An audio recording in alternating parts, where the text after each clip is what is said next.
You have to hit the ball. Ball the ball on the stumps, mister. The passion of this man was unmatched. He believed in playing cricket aggressively. He would rather you take the risk and put willow to leather, than grind out a long, boring innings. Matter of fact, I remember him telling me many times as a youngster while we sat aside and observed cricket matches. Hey, Martin, me like see man leave alone, leave alone. West Indian a try back like an Englishman. That a mash up the cricket. He would much rather you bowl the ball at the stumps than plug away for long periods outside the off stump, hoping for the batsman to make a mistake. Hey, Martin, you see how she pretty? She ready? Was the call from the coach, who was also the groundsman.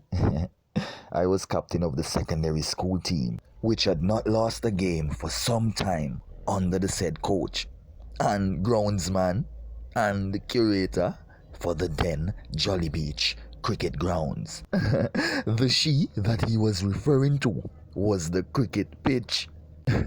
Yes, such was his passion for the game of cricket and everything that surrounded it, be it the players, the grounds, strategies, you name it. This man literally overran with passion. The pitch would be as green as a head of cabbage and as damp as baby's wipes. To this man, she was ready to go. Thus he did not have the reputation of a soft production line. My people, welcome to Cricket Lens. This is MB. On this episode, I will bring into focus a former national pace bowling all-rounder. A pace bowler who in his time was highly rated. He was also a dangerous mid to lower order batsman who could really hurt the opposition with his powerful, determined batsmanship. The man is Tyrone Pacer'Williams. T-Willie! T-Willie was one of the best pacers in the country for years during his playing days. But he was also a man of his own beliefs. He wore dreadlocks as a young quick, and for the most part did things his own way. Yes, he stood up for his beliefs. Pacer'Williams never represented the leewards, but many who saw him play would tell you he was definitely good enough to have made it to that level and even further. Seeing this man play at age 60 and plus, I could only imagine him as a youngster in his prime. He could hurt you with both bat and ball and was a live wire in the field. Even at age 60, when I played Thursday League and Parish League matches with Pacer'Williams, he still struck sixes with consummate ease. He hooked and pulled and slug swept like he was 22. At this old age, he had simmered down to some gentle spin, and even then he was quite accurate and purposeful. Though I don't have many of his actual statistics of his prime, for I saw him while he was near 50 and beyond, I can tell you for sure there was not a negative moment in the way he played the game. Not a negative bone in him. A live wire in every sense of the word. Yeah, man, he just kept playing and coaching and organizing. The nickname Evergreen fit T-Willie to a T. T-Willie! Pacer'Williams is a renowned coach here in Antigua. A man who structures his setup mainly around youngsters and youth development. There is always a youth program running with T-Willie, whether he organizes it on Boland's playing field in the week or at Jolly Beach on the weekends or at the various schools that he coaches.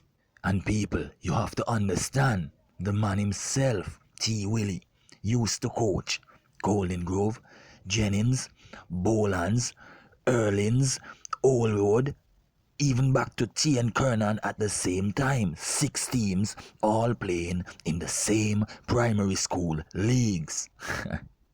He has coached the national youth teams in tournaments home and abroad. Oh no, I mentioned in the Hungry Walsh video that Hungry was my first secondary school coach. Well, Pacer'Williams was my first ever coach. Yes, he coached me when I started playing school cricket for the first time at primary school. He was many a cricketer's first and most influential coach. Tyrone Pacer'Williams had a special trait to him. I was always impressed with the way he dealt with everyone on a level playing field. Whether you were the captain or the 14th man, T. Willie stood for what he stood for. Yes, I have seen players scored centuries and being left out for the next game because they felt too cocky to warm up. I have seen players coming back straight from national duties and skipping T. Willie's training and having to sit out his games for guys who came to training regardless of his ability. He will attack the best player in the team if he sees commitment issues the same way he would a mediocre player. I have seen this over and over. T. Willie is genuine. There are so many good traits about the icon that I could not nearly list all. T. Willie used to go to the grounds at Jolly Harbour and stay there all day without leaving, even for a meal. I remember him climbing the jelly cheese and having a jelly or two, and that would push him through the day. Such was his love for the game. It was like he was purely driven by passion. And mark you, I'm talking about a man who was knocking hard on 60. He was the mastermind, yes, the organizer, facilitator, and coach behind the youth setup, Evergreen. Pacer'Williams also brought in many English and foreign teams to play against local boys, and the experience and exposure was great for many. T. Willie is also the father of Ronaldo Martin, who played Test and ODIs for the West Indies. He died in a car accident, God rest his soul. He was very active in his career and he was a big loss. Yes, a tragic loss. And also, Tyrone Williams Jr., who is currently one of the most talented cricketers on the island. Yes, people, the apple did not fall far from the tree, as Williams Jr. is now into youth coaching himself. Back to the icon and a real life story. Leon Tonky George scored a century the match before. Now today, while the other guys warmed up, Leon was chatting with some fans, collar up, sipping on some juice. The warm-ups juice were closed and there was only 12 players to choose from. Everyone thought it would be simple, a simple procedure, as one of the guys, in all honesty, was no good at cricket. Well, what a shock it was to everyone when Mr. Williams called the guys together and boomed. Well, fellas, we have 12 today and only 11 can play. Leon George, you out. It took a while for the other players around to sink it in that he was serious. Leon George, regardless of the fact that he just made a century the game before, was left out because he was being cocky and he did not join the warm-ups. To Pacer'Williams, no one was bigger than the game, a game he was too passionate about to allow cockiness and indiscipline to overshadow. T. Willie was a man who went to parties and dancehall and mimicked the cover drive while others did the wacky dip. Yes, I am not playing. He literally played hook shots and mimicked the leg break in the dance hall, while others chuckled with amazement. But he didn't care. It was what he knew, and it was his passion. T. Willie maintains that he still sleeps with his bat beside him nightly and always has a ball tied to the roof. Further than that, he claims he still has his gears bag packed, waiting for a call from the West Indies authorities, suggesting he would gladly make his test debut at 65.